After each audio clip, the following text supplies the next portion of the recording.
Kasaragod bus സ്റ്റാൻഡിലുണ്ട്. ഒരുപാട് സുഹൃത്തുക്കൾ comment ചെയ്യുന്ന ഒരു ബസ് സ്റ്റാൻഡ് തന്നെയാണ് കാസർഗോഡ് ബസ് സ്റ്റാൻഡ്. എന്തായാലും ഇവിടുത്തെ ബസ്സുകളും കാര്യങ്ങളൊന്നും രക്ഷയില്ല കേട്ടോ. എല്ലാം വെറൈറ്റി ലുക്കുകളാണ്. നിങ്ങൾക്ക് തന്നെ കണ്ടാൽ മനസ്സിലാവും. കാരണം ഞാൻ എപ്പോഴും ഇതിലെ പാസ് ചെയ്യുമ്പോഴും ഇവിടുത്തെ ഓരോ പ്രൈവറ്റ് ബസ്സുകൾ കാണുമ്പോൾ ശ്രദ്ധിക്കാറുണ്ട്. ബസ് സ്റ്റാൻഡുകളുടെ വീഡിയോ ചെയ്തു തുടങ്ങിയ സമയത്ത് തന്നെ ഏറ്റവും കൂടുതൽ വന്ന കമന്റുകളാണ് Kasaragod bus stand, Kasaragod bus stand. എന്തായാലും നമുക്ക് ഇവിടെ കാസർഗോഡ് ബസ് സ്റ്റാൻഡിൽ ഒന്ന് വീഡിയോ എടുക്കാൻ പറ്റി. ഇതുവഴി നമ്മൾ പാസ് ചെയ്യാറുണ്ടെങ്കിലും നമ്മൾ രാത്രിയും കാര്യങ്ങളാണ് പാസ് ചെയ്യാറ്. അതുകൊണ്ടാണ് വീഡിയോ എടുക്കാൻ പറ്റാത്തത് കേട്ടോ. പകൽ സമയങ്ങളിൽ വരവ് കുറവാണ്. അങ്ങനെ ഒരു പകൽ സമയത്ത് വന്ന സമയത്ത് എടുത്തൊരു വീഡിയോ കേട്ടോ. എന്തായാലും ബസ്സുകളും കാര്യങ്ങളൊന്നും രക്ഷയില്ല. ഇവിടുത്തെ ബസ്സുകൾ നമ്മൾ റീൽസിലായാലും ഫോട്ടോസിലായാലും ഒക്കെ കണ്ടിട്ടുണ്ട്, ഒരുപാട് നേരിട്ടും കണ്ടിട്ടുണ്ട്. എന്തായാലും ബസ്സുകളൊന്നും രക്ഷയില്ല. ഈ സെന്റ് മേരീസ് ഇതിനൊക്കെ റീൽസ് എപ്പോഴും നമ്മൾ കാണുന്നതാണ്. എന്തായാലും പൊളിയില്ലേ ബസ്സുകളൊക്കെ.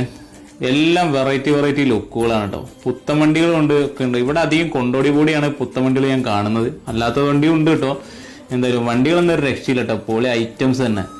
ബാക്കിൽ ഇത് ബോർഡും കാര്യങ്ങളൊക്കെ കണ്ടില്ലേ. നമുക്കൊരു പിടുത്തമില്ലാത്ത സ്ഥലങ്ങളാട്ടോ അതൊക്കെ ഏതൊക്കെ ഉള്ളേരിയകളാണെന്ന് തോന്നുന്നുണ്ട്. നമ്മൾ പോകാത്ത സ്ഥലങ്ങളാണ്. നമ്മളിപ്പോൾ ഈ ഹൈവേ കാര്യങ്ങളാണല്ലോ പിടിക്കാറുള്ളത്. എന്തായാലും ബസ്സുകളും കാണുന്ന രക്ഷയില്ല കേട്ടോ. പൊളി.